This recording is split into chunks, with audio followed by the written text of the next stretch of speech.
Hello, this is Zach Pringle, and this is my workshop one. I decided to create a few problems that I'm going to use to help explain how this works. So the problem that I came up with was a problem that has to do with finding a mentor for a student. And a student can only be mentored by someone who is in a higher grade than them. So we wanted to find each possible pair of students where their grades don't match. So if you look on the left, obviously if they're the class of 2023, they can't mentor anyone else in the class of 2023, but they could mentor someone in the class of 2024, 2025, vice versa. Now, if it's someone that's in class of 2024, they wouldn't be able to mentor someone in the class of 2023 or the class of 2024, but they could mentor someone in the class of 2025. So this is how I went about solving this problem. I had n, which equals the total number of usernames in the problem, and I have an array of usernames that is set to size n, which is also the name of n. And we have an array of pairs, which is set to size 30. The size 30 could be changed, but I just used 30 as an example. And pairs are just used as a value to fill in where the pairs will go once they are mentored up.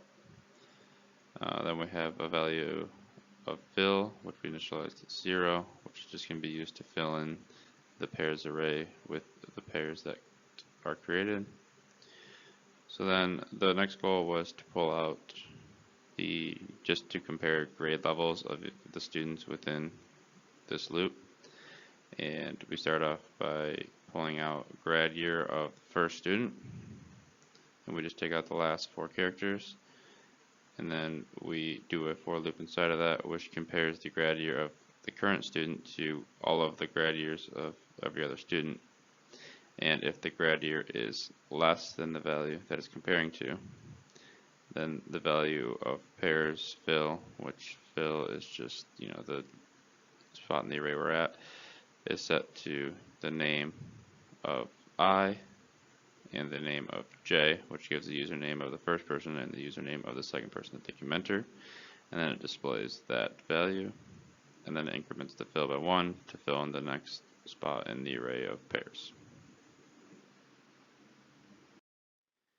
So here is an example of that problem being solved using C++. So we start out with n, which is equal to the total number of usernames in the string, which in this case I just wrote it as 8. Then we have our string here of name, which is value of n, so there's a total number of 8, which has their username, but as you notice they have their name followed by their grad year. Then we have the pairs string being initialized, like the array of that, and then the value of fill being set to 0. And then we have the loop that runs and pulls off the grad year to compare it to the other ones. So in the end you get this list on the right, and as you notice, all the names on the left are the names that can be mentors, and all the names on the right are the ones that are being mentored. So anyone that has a number on the left that is less than the number on the right, those usernames are showing the pairs of possible combinations for mentors. So for time complexity, we have an array, which would be a theta n, since there is not a set size for that right now.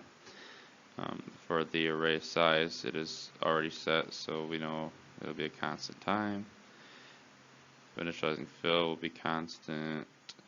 The for loop with the value up to n will be a theta n.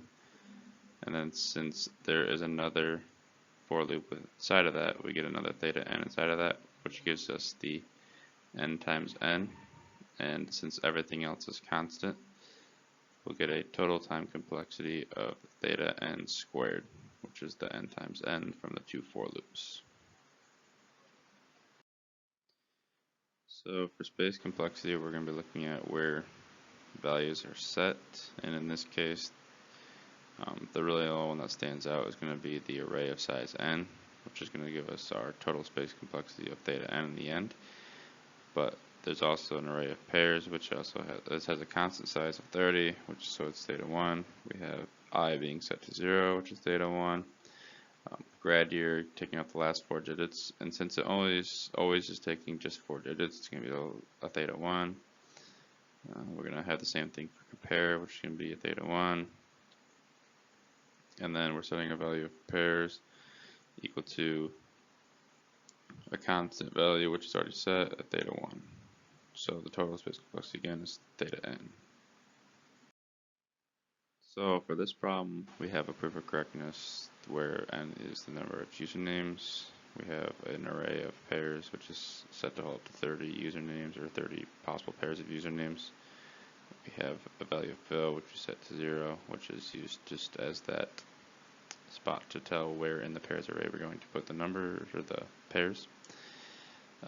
Then we have the for loop, which gives us the name of I, and since I is between 0 and the max is n minus 1, which the total of n is the max number of usernames in the array, it'll never go out of that name array.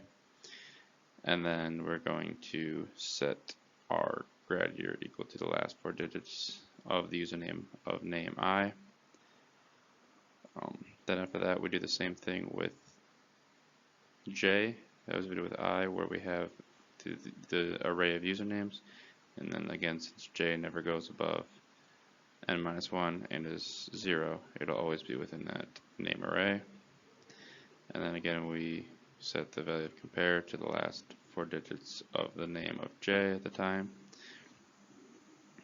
And then we have if grad year is less than the value of compare, then the value of pairs fill will get filled with the name of I and the name of J. And then if grad year is greater than or equal to the value of compare, then there's nothing that will happen. The value of fill gets incremented by 1 if the grad year is greater than compare, and the pair will get displayed if the grad year is greater than the value of compare. The second problem that we're going to look at is a little game, kind of, basically, that I decided to use. And in this case, it's a game where the goal is to pick out a bead and not pick the bead that is the death bead. And every time you pick a bead out, then the number of beads is half, and you have to pick another bead until you're left with just the death bead in the end. And the goal is to find the final probability of not picking the death bead, basically. So in the first case, we show that, like on the left, we have the picture where we have all these beads. You take one out, and then the number of beads is halved. So we start off with 11 beads, then there's only 5 beads. You take another one out, so before, then that's halved. You have 2 beads left, and then the goal is to pick the last one without picking the death bead. And the end in this is just to find the probability of getting everything correct without picking the death bead.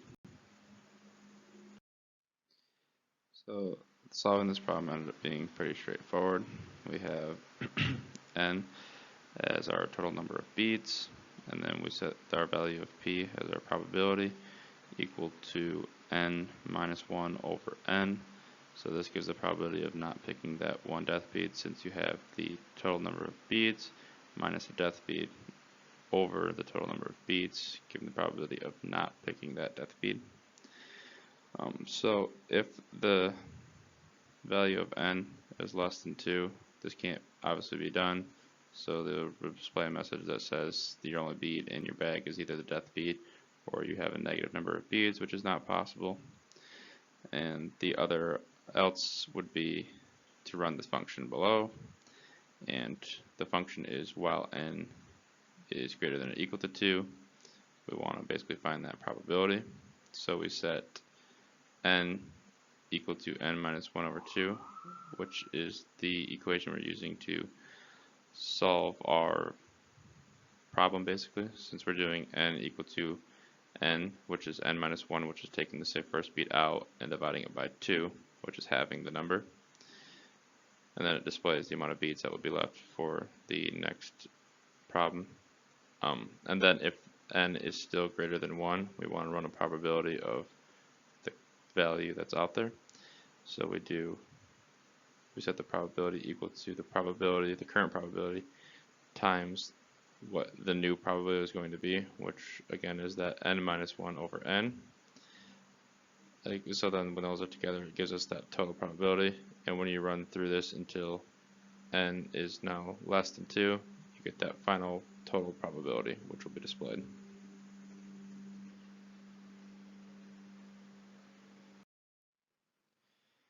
So here's an example of this problem being solved, and in this case we use C++, and we have an n equal to 100, which is our total number of beads, and then for the p, our probability, we made it so that it can take on a decimal place, so we use double, and then we set p equal to the initial probability of 100 minus 1 over 100, or 0.99 is that initial probability.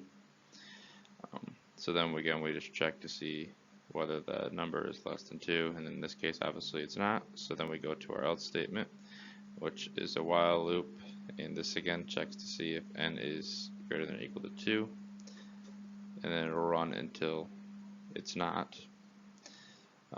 We set our n equal to our number of beats in the end after each run of this while loop. So if you see on the right, we have our output. It shows the number of beats after the first one would be 49, then 24, then 11, then 5, then 2, and then technically 0 or 1 would just be that death bead left at the end there. And then we check to see if n is greater than 1. So since this is our way of checking that 0 value, because if it was 0, our probability would end up just being 0. So if n is greater than 1, because we also don't want it to just be 1, because then you'd be picking the death bead. We do our probability check, and we change our probability to equal the current probability times the probability of the problem that's happening. So we have the 0.99 at the start times the 49 minus 1 over 49, and that gives us a new probability, and then that happens again in the while loop. So then, and then at the very end, we're just displaying the total probability. So in this case, the total probability was 0.338. The time complexity on this problem actually turned out to be different than I thought it was going to be, since we just have a lot of constant numbers being set. So n ends up just being a number, so as a constant. Probability ends up being set to a constant, and then all of the if statements constant, the message being displayed is constant, else is constant. The only thing that will be theta n will be our while loop, since depending on the size of n is how long this while loop will run, but the values inside will be constant numbers for time complexity, and displaying this also constant at the end. So the total time complexity will be theta n, just based on that while loop number being the size of n, which is an unknown size. So for space complexity, we look at where values are initialized, and in this case the space complexity is kind of interesting because n is going to be a constant value. It's going to be one value of n. P is going to be a value, just one value of p, so the space complexity of each of those is just theta 1, theta 1. Again, we are setting n equal to a number, but again it's a theta 1 because it's constant, and again for p the probability is setting constant, so it's theta 1. So honestly, this actually the space complexity in this case is just theta 1, since everything is just going to be set to a constant number. When looking at proof of correctness on this problem, we have our n is equal to the total number of beads in the problem. We have our probability p, which is equal to the total number of beads minus the death bead over the total number of beads. And this is used because to find the probability of not picking the death bead, you have to take out the death bead to find the probability. So we get the p equals the n minus 1 over n. And then in the first case where we have n equaling to 100, it would be 100 minus 1 over 100, or 99 over 100, giving us that 99% chance of not picking the death bead. N can't be less than 2, because if n is less than 2, then you're either always going to pick the death bead, or there's going to be a negative number of beads, which is impossible to run this problem on. If the function is greater than 2, we will run this, because if it's 1, then the probability will be equal to what the p already is, and anything less than that we can't run because the number of beads wouldn't work out. So when looking at our n value being altered within this while loop, we have n equals n minus 1 over 2, and this can be explained by showing that, like basically explained by the problem itself, saying that our n value needs to have one bead taken out and then halved. So you get the total number of beads is equal to the total number of beads minus the one value taken out divided by 2. So in this case we have our 100, and the new value would end up being 49, since you would do 100 minus the 1, which would be 99, divided by 2, and that would be the 49. If n is greater than 1, then we continue with the function to find the probability. The 1 is used because if there's only one bead left, your probability of picking the death bead is going to be a 100% chance, and that would ruin the total probability of not picking the death bead. So since the final goal is to find the total probability, we need to do the current probability times the probability of the problem that we did at that time. This is why that p equals p times the n minus 1 over n is used. So in the first case we have the n equal 100, so our initial probability was set to that 0.99, and then the new value of n became the 49.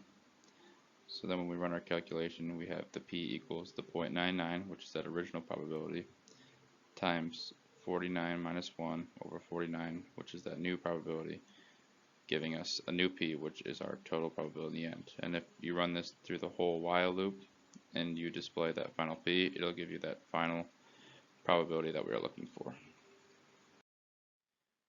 So that will be the end of this presentation, and if you have any questions, please reach out to me. Thank you.